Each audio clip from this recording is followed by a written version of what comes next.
এই যে রান্না করব কচুর ফুল। এটা কি নামে চেনেন জানি না। এই যে সুন্দর করে ধুয়ে কেটে প্রেসার করে দিয়েছি। ইলিশ মাছ দিয়ে রান্না করব। এই যে প্রেসার করে দিয়ে সেদ্ধ করে নিলাম। পিস ভেজে নিচ্ছি।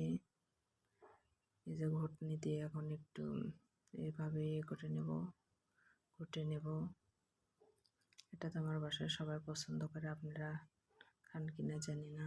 এই যে পিস ভেজে নেওয়ার মধ্যে একটু পানিতে আদা রসুন বাটা দিয়ে দিলাম, লবণ, মরিচের গুঁড়ো, হলুদের গুঁড়ি সব কিছু দিয়ে মশলাটা কষায় নেব।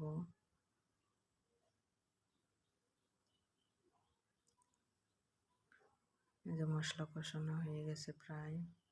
এর মধ্যে এখন দিয়ে দেবো ইলিশ মাছগুলো, ইলিশ মাছের মাথা, লেজ এগুলো। এই যে ঘোটা শেষ। ইলিশ মাছগুলো রান্না হয়ে গেছে। ওর মধ্যে দিয়ে দেবো এই যে কচুর গোটানো ফুলগুলো শুধু লবণ দিয়ে সেদ্ধ করে নিয়েছিলাম। এই যে এর সাথে সুন্দর করে মিক্স করে নেব। রান্না প্রায় শেষের দিকে। একটু সুন্দর করে কষাবো, আর একটু তেল দিলাম, দিয়ে সুন্দর করে কষাই নেব। নিয়ে আর একটু পানি দেব, দিয়ে আরও কিছুক্ষণ রান্না করব। এই যে সুন্দর করে রান্না করে নিচ্ছি। এটা খেতে অনেক টেস্ট, আমার বাসার সবাই পছন্দ করে।